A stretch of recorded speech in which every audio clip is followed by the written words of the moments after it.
Well, Wolf, I can talk you through what happened last night. To be perfectly honest, I don't see how that could have been the case.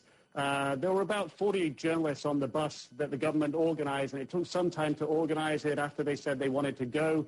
We weren't exactly clear where we were going. We knew there'd been a strike close to the palace compound. We didn't know precisely that's where we were going.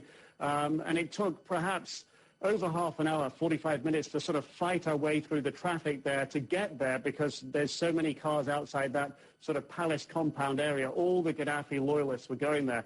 But before the bus left the hotel, a couple of people wanted to get off. They got off the bus. They had no problem getting off the bus, even as it was sort of driving out the gates, last-minute changes of mind, changes of plan. Those people got off the bus. And there was no compunction on us to go and get on the bus. I mean, some journalists, Fox among them, chose not to go on the trip. Another group of journalists chose not to go on this particular trip. We'd chosen not to go out on a trip earlier in the day. If you don't go, you're just ignored by the officials. They don't come banging on your door. So it took us about 45 minutes to get over there. When we got there, we got off the bus, put our bags through security. There's like an airport screening thing.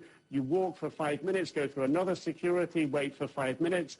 Then we were taken through to the building that had been damaged and destroyed, and we had just about enough time to shoot everything that we wanted to shoot around that building, 15, 20 minutes. Then we were whisked away to the tent where Muammar Gaddafi sits, given about 3 minutes to grab a couple of hasty shots there, whisked out of the back through the security and back to our bus. And I was literally bundled, pushed on the bus while I was trying to be on the air broadcasting by a government official pushing me on the bus, trying to get us out of there. So my analysis is, and I've been doing this for many, many years, and we're very cognizant of the fact that maybe the government might try and pull stunts like that with journalists here, something you're very acutely aware of.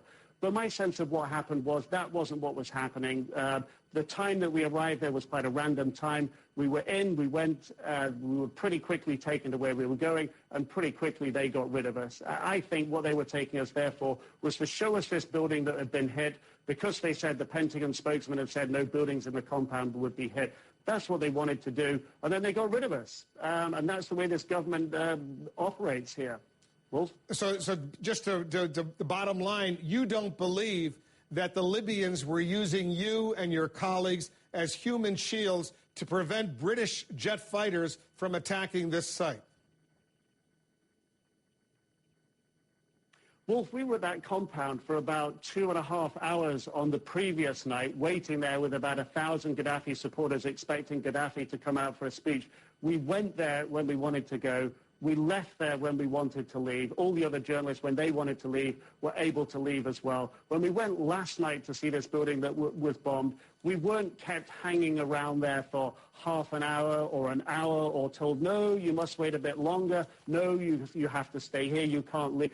I think if somebody wanted to use us as a human shield, and of course they wouldn't know if the building was planned to be targeted, when it was planned to be targeted, if they wanted to use us as human shields, I believe, this would have been my suspicion and expectation, they would have kept us there for a lot longer. That's not what happened. And I think my perception of this is that any journalist who came along on the trip last night would share that experience and would see it from the same perspective. If people didn't go on that journey, as Fox didn't, then perhaps they would have a different perspective. But I think if they'd been there to witness it themselves, they would have seen how it played out.